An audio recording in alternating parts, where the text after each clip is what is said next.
بسم اللہ الرحمن الرحیم۔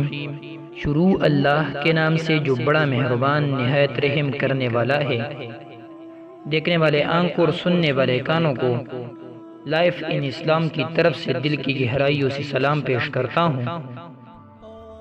معزز سامعین کرام، قاضی ابو الحسن الماوردی نے اپنی کتاب اعلام النبوہ میں لکھا ہے کہ ابو جہل ایک یتیم کا وصی تھا۔ وہ بچہ ایک روز اس حالت میں اس کے پاس آیا کہ اس کے بدن پر کپڑے تک نہ تھے، اور اس نے التجا کی کہ اس کے باپ کے چھوڑے ہوئے مال میں سے اسے کچھ دے دے، مگر اس ظالم نے اس کی طرف توجہ تک نہ کی، اور وہ کڑے کڑے آخر کار مایوس ہو کر پلٹ گیا۔ قریش کی سرداروں نے ازراہ شرارت اس سے کہا کہ محمد صلی اللہ علیہ وسلم کے پاس جا کر شکایت کر، وہ ابو جہل سے سفارش کر کے تجھے تیرا مال دلوا دیں گے۔ بچہ بیچارہ ناواقف تھا کہ ابو جہل کا حضور صلی اللہ علیہ وسلم سے کیا تعلق ہے، اور یہ بدبخت اسے کس غرض کے لیے مشورہ دے رہے ہیں، مگر وہ سیدھا حضور صلی اللہ علیہ وسلم کے پاس پہنچا اور اپنا حال آپ صلی اللہ علیہ وسلم سے بیان کیا۔ آپ صلی اللہ علیہ وسلم اسی وقت اٹھ کھڑے ہوئے اور اسے ساتھ لے کر اپنا بدترین دشمن ابو جہل کے ہاتھ تشریف لے گئے۔ آپ صلی اللہ علیہ وسلم کو دیکھ کر اس نے آپ صلی اللہ علیہ وسلم کا استقبال کیا۔ جب آپ صلی اللہ علیہ وسلم نے فرمایا اس بچے کا حق اسے دے دو، تو وہ فوراً مان گیا اور اس کا مال لا کر اسے دے دیا۔ قریش کے سردار تاک میں لگے ہوئے تھے کہ دیکھیں ان دونوں کے درمیان کیا معاملہ پیش آتا ہے۔ وہ کسی مزیدار جھڑپ کی امید کر رہے تھے، مگر جب انہوں نے یہ معاملہ دیکھا تو حیران ہو کر ابو جہل کے پاس آئے اور اسے طعنہ دیا کہ تم اپنا دین چھوڑ چکے۔ اس نے کہا خدا کی قسم میں اپنا دین نہیں چھوڑا، اور مجھے ایسا محسوس ہوا کہ محمد صلی اللہ علیہ وسلم کے دائیں اور بائیں ایک ایک حربہ ہے جو میرے اندر گھس کر جائے گا اگر میں نے ذرا بھی ان کی مرضی کے خلاف حرکت کی۔ اس واقعے سے نہ صرف یہ معلوم ہوتا ہے کہ اس زمانے میں عرب کی ترقی یافتہ اور معزز قبیلے تک کہ بڑے بڑے سرداروں کا یتیموں اور دوسری بھی یار و مددگار لوگوں کے ساتھ کیا سلوک تھا، بلکہ یہ بھی معلوم ہوتا ہے کہ رسول اللہ صلی اللہ علیہ وسلم کس بلند اخلاق کے مالک تھے، اور آپ صلی اللہ علیہ وسلم کی اس اخلاق کا ابسلم کی بدترین دشمنوں تک پر کیا رعب تھا۔ ایک اور واقعہ نقل کرتے ہیں کہ ایک دفعہ قبیلے اراش کا ایک شخص کچھ اونٹ لے کر آیا۔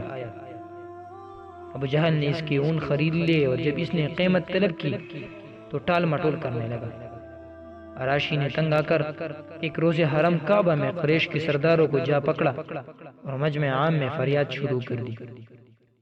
دوسری طرف حرم کے ایک گوشے میں نبی صلی اللہ علیہ وسلم تشریف فرماتے۔ سرداران قریش نے اس شخص سے کہا کہ ہم کچھ نہیں کر سکتے، صاحب جو اس کونے میں بیٹھے ہیں اسے جا کر کہو وہ تم کو روپیہ دلا دیں گے۔ اراشی نبی صلی اللہ علیہ وسلم کی طرف چلا۔ قریش کے سرداروں نے آپس میں کہا آج دتب آئے گا۔ اراشی نے جا کر حضور صلی اللہ علیہ وسلم سے اپنی شکایت بیان کی۔ آپ صلی اللہ علیہ وسلم اس وقت اٹھ کھڑے ہوئے اور اسے ساتھ لے کر ابو جہل کے مکان کی طرف روانہ ہو گئے۔ سرداروں نے پیچھے ایک آدمی لگا دیا کہ جو کچھ گزرے اس کی خبر لا کر دے۔ نبی صلی اللہ علیہ وسلم سیدھے ابو جہل کے دروازے پر پہنچے اور کنڈی کٹکھٹائی۔ اس نے پوچھا کون؟ تو آپ صلی اللہ علیہ وسلم نے جواب دیا محمد۔ وہ حیران ہو کر باہر نکل آیا۔ آپ صلی اللہ علیہ وسلم نے اس سے کہا اس شخص کا حق ادا کر دو۔ اس نے جواب میں کوئی چون و چرا نہ کی، اندر گیا اور اس کے اونٹوں کی قیمت لا کر اس کے ہاتھ میں دی گئی۔ قریش کا یہ مخبر یہ حال دیکھ کر حرم کی طرف دوڑا اور سرداروں کو سارا ماجرا سنا دیا، کہنے لگا واللہ آج وہ عجیب ماجرا دیکھا ہے جو کبھی نہ دیکھا تھا۔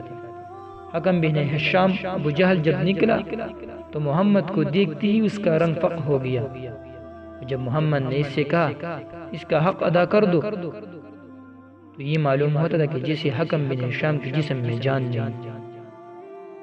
کفار مکہ کے وہ بڑے بڑے سردار آپس میں بیٹھ کر سرگوشیاں کرا کرتے تھے، جن کو نبی صلی اللہ علیہ وسلم کی دعوت کے مقابلہ کرنے کی بڑی فکر ظاہر تھی۔ وہ کہتے تھے یہ شخص بہرحال نبی تو ہو نہیں سکتا، کیونکہ ہم ہی جیسا انسان ہے، کھاتا ہے، پیتا ہے، بازاروں میں چلتا پھرتا ہے، بیوی بچے رکھتا ہے، آخر اس میں وہ نرالی بات کیا ہے جو اس کو ہم سے ممتاز کرتی ہے اور ہماری بنسبت اس کو خدا سے ایک غیر معمولی تعلق کا مستحق بناتی ہے۔ البتہ اس شخص کی باتوں میں اور اس شخص کی میں ایک جادو ہے جو اس کی بنسبت کان لگا کر سنتا ہے اور اس کے قریب جاتا ہے وہ اس کا گرویدہ ہو جاتا ہے۔